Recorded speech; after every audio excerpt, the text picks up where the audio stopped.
నేను ఈ రోజైతే ఒకటి మోటివేషన్ అంటే నాకు కలిగిన యథార్థ సంఘటన ఇది. ఎట్లా యథార్థ సంఘటన అంటే నేను పదే పదే పదే పదే ఒకటి చెప్తాను. ఏంది ఆ ఒకటి అంటే సమయానికి విలువనివ్వండి, సమయానికి విలువనియండి. ఇక్కడ బాగా ఆలోచన. సమయానికి విలువనియండి అంటే మేము గోడకున్న గడియారానికి విలువ ఇయ్యాలా?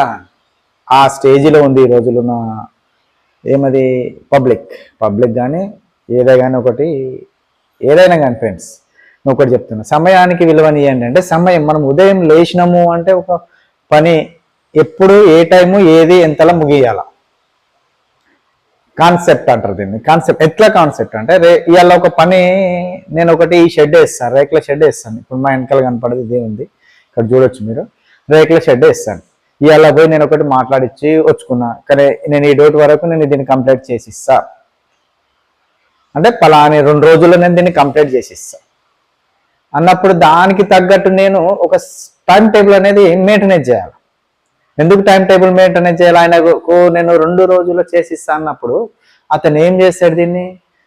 మేస్త్రి 2 రోజులు అన్నాడు, చలో ఒక రోజు లేట్ అయినా ఇంకా 2-3 రోజులు, దాన్ని దాటినాకైనా మొత్తం మీద 2-3 రోజులు అన్నాడు, ఒక వారంలో అని చెప్పేసి మనకిచ్చిన వ్యక్తి ఆ సమయం ఏదైతే ఉందో దాన్ని ఎక్కువ చేసుకొని మనకు కూడా కొద్దిగా టైం ఇస్తాడు.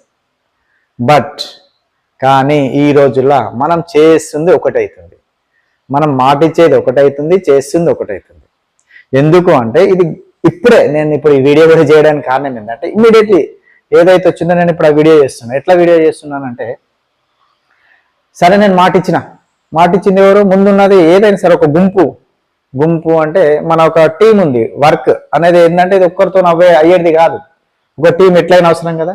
ఆ టీంలో నేను ముందున్నప్పుడు నేను ఒక దగ్గర మాటిచ్చిన, ఒక పెద్ద మనిషికి నేను మాటిచ్చిన, నీకు ఈ రోజు నేను వేసిస్తున్నా, నేను నీ దగ్గర అడ్వాన్స్ తీసుకున్నా. అతను ఏం చేసిండు? అడ్వాన్స్ ఇచ్చేసిండు. రూపాయలు, 2 రూపాయలు, 3 రూపాయలు అడ్వాన్స్ ఇచ్చేసిండు. ఇచ్చినప్పుడు ఆయన కూడా ఏం చేసిండు? నేను రేపు చేస్తా అన్నా. బట్ రేపు చేస్తా అన్నప్పుడు నేను రేపు వెళ్ళి చేయాలి. సరే రేపు కాలేదు అన్న, ఈ రోజు వీలు కాలేదు, నేను అక్కడ ఇస్తాను. నేను ఇది ఆయనకి ఏ విధంగా ఇస్తే టైం అంటే నా దగ్గర ఉన్న నా వర్క్, టీం వర్క్, దీన్ని టీం వర్క్. ఎక్కడ పోయినా టీం వర్క్ లేని ఏ పని కూడా కాదు, ఇది మీకు తెలిసిందే. నేను వీళ్ళకి చెప్తారు, ఇక్కడ పలానా ఏరియాలో ఇది పట్టుకున్నాను, మీరు ఉండాలి, ఎట్లా మేము ఉంటాం చేస్తామంటారు. తర్వాత ఇది ఎందుకు అంటే, అన్న వాడు దొరకకపోతే ఇంకోటి దొరుకుతాడు కదా, ఇంకోటి దొరకకపోతే ఇంకోటి దొరుకుతాడు కదా, వాడిని తీసుకుని పోయి చేపియచ్చు కదా. సరే అట్లా చేపియచ్చు, కానీ మనం చేసే వర్క్కి మన చేతి కింద ఉన్నప్పుడు వాడికి ఈ వర్క్కి కొద్దిగా అనుసంధానం అయి ఉంటుంది. ఏంటంటే మనం చేసే వర్క్కి ఇప్పుడు అన్న ఇది చేస్తుండు, దీనికి ఇది ఇవ్వాలి అనేది ఉంటుంది చేతి కింద. ఈ టైంలో ఇది చేస్తుండు, ఈ టైంలో ఇది ఇవ్వాలి, వాడికి తెలుసు. అట్లా రోజు కొత్తని తెచ్చుకుంటే ఒక వారంలో అయ్యేది 15 రోజులు పడుతుంది. మన కింద నేర్చుకున్నాడైతే తొందరగా అవుతుంది. బట్ నేను ఎందుకు చెప్తున్నా మరి, అంతా చెప్పి స్టోరీ ఎందుకు చెప్తున్నావు అన్న? ఈ సోది అవసరమా మాకు? అసలు సమయం కని చెప్పినావు, సమయానికి విలువ ఇవ్వమని చెప్పినావు. మేము సమయానికి ఎందుకు విలువిస్తలేము, నువ్వు ఎందుకు అట్లా చెప్తున్నావు అంటే, వాస్తవంగా సమయానికి విలువ ఇవ్వట్లేదు. ఎందుకు ఇవ్వట్లేదు అది ఇవ్వడం వాళ్ళకి తెలియాలి. ఎందుకంటే అవతలోడు సఫర్ అయిపోతుంది, నేను పట్టుకున్న మేస్త్రి సఫర్ అవుతుంది, నేను పట్టుకున్న గుంపులో కెప్టెన్ మైనస్ అవుతుంది. ఒక టీం, క్రికెట్ టీం లెక్క నువ్వు కరెక్ట్ అందరు ఆడితేనే టీం వర్క్ అంటారు. కెప్టెన్ కి కప్పు పట్టేది మనం 11 మంది కరెక్ట్గా ఆడినప్పుడే కెప్టెన్ అనేది కప్పు గెలవగలుగుతాడు. చాలా కెప్టెన్ అతను నేనేంది ఆడతా లేకపోతే ఇడిస్తా పడతా క్యాచ్, ఇది కాదు. ఎందుకు అంటే అవసరం అలాంటిది. ఇప్పుడు నువ్వు టీం వర్క్గా చేసి మనం ఒక కరెక్ట్గా ప్లాన్ ప్రకారం చేసి సమయానికి విలువిచ్చి పొద్దున్న 6 గంటలకు రమ్మన్నాడు, అన్న 7 గంటలకు వెళ్తా, గంట పర్వాలేదు, కానీ అన్న 6 గంటలకు రమ్మన్నాడు, చాలా అట్లయితే నేను 9 గంటలకు పోతా. నువ్వు 9 గంటలకు పోయే రూపాయల నీ టీం లీడర్ ఎవడైతే ఉంటాడో వాడు ఏం చేస్తే నేను చూసుకుంటే 3 గంటలు వృధా అవుతుంది. ఒక 3 గంటలు వృధా అవుతుంది. ఎందుకు వృధా అవుతుంది అంటే, నువ్వు వస్తా చూసుకుంటా అని చెప్పేసి ఆ టీం వర్క్ లో ఇతను కూడా మైనస్ అవుతాడు 3 గంటలు. ఎట్లా మైనస్ అవుతాడు? నువ్వు అదే 9 గంటలకు వస్తా అని చెప్పి ఉంటే అతను ఇంకో వర్క్ చూస్తాడు, లేదంటే ఆ టైం లోపల ఇంకోటి చూసి వస్తాడు. ఇట్లాంటివి జరుగుతుంటాయి. ఎప్పుడైనా సరే సమయం చాలా విలువైంది. సమయం విలువైనప్పుడు ఏంది, మనం చేస్తున్నాం వర్క్ అనేది చేసేటప్పుడు మధ్యలో కూడా ఒక వర్క్ని ఎంతలా కంప్లీట్ చేయాలి, ఒక టీం వర్క్ ఎంతలా కంప్లీట్ చేయాలి. ఈ ఒక డబ్బా ఉంది చిన్నగా, మనం ఏదైనా కూర్చోవడానికి, నేను కూర్చోవడానికి ఒక టేబుల్ చేసుకోవాలి. దాని టైమింగ్ యాక్చువల్ 1/2 అవర్లో మనం దీన్ని కంప్లీట్ చేయొచ్చు. దీన్ని హాఫ్ అన్ అవర్లో కంప్లీట్ చేసేదాన్ని ఒక్క రోజులో కంప్లీట్ చేస్తే మనకు లాభమా నష్టమా? రెండు విధాలు, టైం వేస్ట్, రెండోది టైం వేస్ట్. ఎట్లా టైం వేస్ట్? హాఫ్ అన్ అవర్లో చేస్తే ఇంకో రెండవది చేస్తావు, అమౌంట్ వస్తుంది, టైం మిగులుతుంది. రెండు రకాల ఇది. బట్ వీడేం చేశాడు, నేను కూలికి వచ్చినా కనుక నేను దీన్ని పొద్దుమి కిందాక చేస్తూ పొద్దుమి కిందాక చేసినప్పుడు నేను ఏం చేస్తాను, నాకు టైం అవసరం, నాకు ఖచ్చితంగా టైం అవసరం. నాకు ఆ టైం లోపల నువ్వు కంప్లీట్ చేయలేవు అంటే నేను పక్కన పెడతా, ఇంకొన్ని తీసుకుంటే వేరే రకంగా ఏదో ఒక రోజు నష్టపోతుండొచ్చు, రెండో రోజు అయితే నేను నీతో నష్టపోవడానికి అయితే రెడీగా ఉండను. బట్ నేను ఇది ఎందుకు చెప్తున్నా అంటే ఇది మెయిన్ వర్కర్స్కి అయితే పక్కా చెప్తున్నా. ఫస్ట్ చేతి కింద చేసేటప్పుడు కూడా కొద్దిగా టైంకు విలువ ఇవ్వండి. వాడిచ్చే అమౌంట్ దగ్గర మనం పని చేయాలి. దానికి విలువ ఇచ్చి టైంకు విలువ ఇచ్చినప్పుడే మనకు రేపొద్దున వర్క్ దొరుకుతుంది. ఎందుకు ఈ మాట చెప్తున్నా అంటే, అన్న నన్ను ఇన్ని రోజులు నన్ను నీ ఎంబడి తీసుకెళ్ళినా, ఈ రోజు నన్ను ఎందుకు తీసుకెళ్ళలేదు? ఒక థాట్ వస్తుంది మీకు, ఎందుకు తీసుకుపోతలే, నేను ఇన్ని రోజులు నీతో పని చేయలేదు, అన్ని చేయలేదు.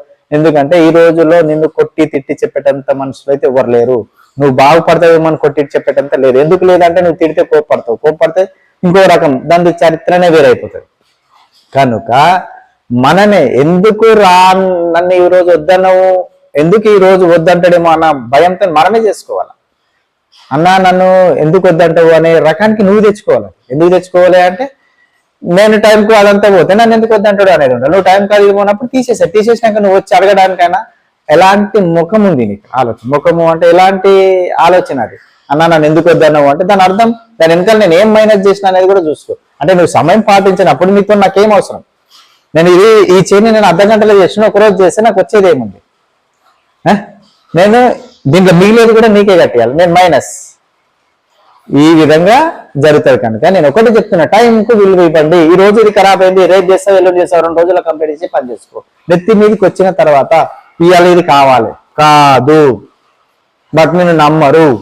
ఎందుకు ఇది చెప్తున్నా అంటే, నువ్వు కరెక్ట్ వర్క్ చేసి ఉంటే నన్ను రూపాయి అడ్వాన్స్ అడుగుతూ నేను ఇవ్వడానికి రెడీ ఉండాలి. ఎందుకు రెడీ ఉండాలి? వర్క్ చేస్తాను నా దగ్గర, నేను ఇవ్వలేకపోతే రేపు ఇచ్చేస్తాను, లేదా ఒక గంట ఎక్కువ చేస్తే కూడా నా మిగిలిపోతాడు, ఇచ్చేస్తాను. ఈ విధమైన ఆలోచనతోని పని చేయండి తప్ప, నేను ఏదో చేసినా ఇలా చేసినా ఏంటి పబ్లిక్ లో ఒక పేరు తెచ్చుకుంటారు. అరే పార్టీ దగ్గర చాలా వర్క్ చేస్తున్నావు కానీ దానికి సమయ పాలన లేదు. ఎందుకు చెప్తున్నా అంటే, అనుభవించిన కనుక నేను చెప్తున్నా. ఒక మెటీరియల్ ఒక టైంలో అయిపోయేది, ఒక రోజులు అయిపోయేది, 2 రోజుల నుంచి 3 రోజులు పడుతుంది. ఈ 3 రోజులు పడడం వల్ల నేను నష్టం జరుగుతుంది. బట్ పోయి ఇట్లాంటిది ఒకరిని ఏమంటారు, దీన్ని ఒకరి పేరుని చెడగొట్టద్దు, మీరు చెడిపోవద్దు. బట్ ఈ రోజు వరే పాన దగ్గర పోతే ఇలా కొట్టిందంట, వద్దంట, అన్నాడంట అంటారని, తర్వాత నిజం తెలిసిన రోజు నిన్ను రెండో ఓడు కూడా రానివ్వడు. ఎప్పుడైనా నేను ఒకటే చెప్తున్నాను, మోటివేషన్, పక్క సమయాన్ని మాత్రం పాటించండి. ఎందుకు అంటే, జ్వరం వచ్చింది, ఇప్పుడు జ్వరం వచ్చింది, తీసుకెళ్దాంలే. వైరల్ ఫీవర్లు ఎప్పుడు అటాక్ చేస్తే ఎప్పుడు చంపేస్తే తెలియదు. జ్వరం వచ్చింది అనే లోపల జ్వరం వస్తుందేమో అన్నట్టు టైంలోనే మనం ఫస్ట్ డాక్టర్ని సంప్రదించాలి. ఇది నేర్చుకోండి. ఇది నా ఉద్దేశం మాత్రమే. మీరు ఎలాంటి కామెంట్ పెట్టినా కూడా నాకు బాధలేదు.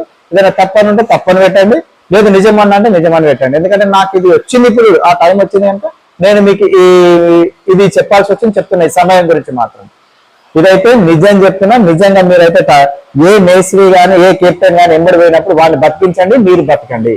వాడు మన పైసలు అడిగినప్పుడు వాడు మనకి ఇచ్చేటట్టు ఉండాలి. మనం ఎదుటిని అడిగినప్పుడు వాడు ఇంకోటి మనకి ఇచ్చేటట్టు ఉండాలి. వాడు ఇవ్వనప్పుడు నేను నీకు ఇవ్వను, నీకు ఇవ్వనప్పుడు నువ్వేం చేస్తావు, ఎంత పని చేసినా నాకు అడిగినప్పుడు నాకు రూపాయి ఇవ్వలేదు అని చెప్పేసి మాత్రం ఇలాంటి బదలాంలు అయితే తెచ్చవద్దు. ఓకేనా మిత్రమా? ఎవరికైనా తప్పు ఉంటే క్షమించండి. నేనైతే ఒకటే చెప్తున్నా, తప్పు ఉంటే క్షమించండి. బట్ కాకపోతే ఇలాంటిదైతే ఖచ్చితంగా పాటించండి.